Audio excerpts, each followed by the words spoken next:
ರಾಣೆಬೆನ್ನೂರು ನಗರಕ್ಕೆ ಬಂದ ಕೋಡಿಹಳ್ಳಿ ಮಠದ ಶ್ರೀಗಳು.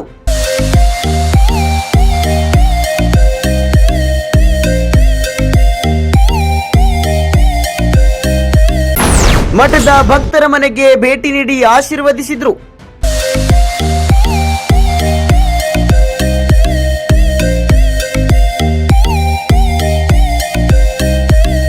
ಉತ್ತರ ಕರ್ನಾಟಕದ ಮಳೆಯ ಬಗ್ಗೆ ಏನೆಂದ್ರು ಗೊತ್ತಾ ಕೋಡಿಹಳ್ಳಿ ಸ್ವಾಮೀಜಿ? ನಾನು ಮೊದಲೇ ಹೇಳಿದ್ದೆ, ಮುಂಗಾರು ಮಳೆ ಆಗಲ್ಲ, ಹಿಂಗಾರು ಮಳೆ ಆಗ್ತದೆ ಅಂತ.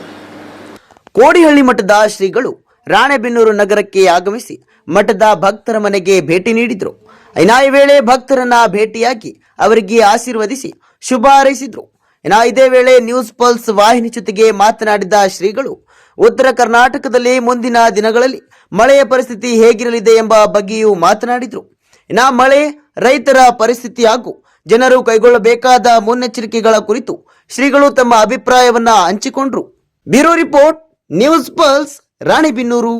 ಕೋಡಿಹಳ್ಳಿ ಶ್ರೀಗಳು ಹೇಳೋ ಭವಿಷ್ಯ ಆಲ್ಮೋಸ್ಟ್ ಎಲ್ಲಾನು ನಿಜ ಆಗುತ್ತೆ ಅನ್ನೋದು ನಮ್ಮ ರಾಜ್ಯದಲ್ಲ, ಆಲ್ಮೋಸ್ಟ್ ಎಲ್ಲ ಜನತೆ ನಂಬಿಕೆ. ಅದರಲ್ಲೂ ರಾಜಕೀಯದಲ್ಲಾಗಿರ್ಬೋದು, ಮಳೆ ವಿಷಯದಲ್ಲಾಗಿರ್ಬೋದು, ಹವಾಮಾನ ಆಗ್ತಕ್ಕಂಥ ವೈಪರೀತ್ಯದ ಬಗ್ಗೆ. ನಮ್ಮ ರಾಣೆಬೆನ್ನೂರಿಗೆ ಬಂದಿದ್ದೀರಾ, ಏನು ಹೇಳ್ತೀರಾ ಬಗ್ಗೆ? ರಾಣೆಬೆನ್ನೂರಿಗೆ ಮೇಲಿನ ಮೇಲೆ ಬರ್ತಾ ಇರ್ತೀವಿ.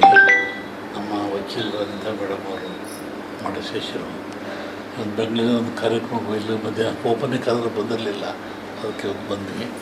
ಭಾಳ ಸಂತೋಷ ಆಯಿತು. ಒಳ್ಳೆಯ ಹೆಸರುಳಿಯುವಂಥ ಮನೆ ಮಾಡ್ಯಾರ ಮೇಡಮ್ ಅವರು.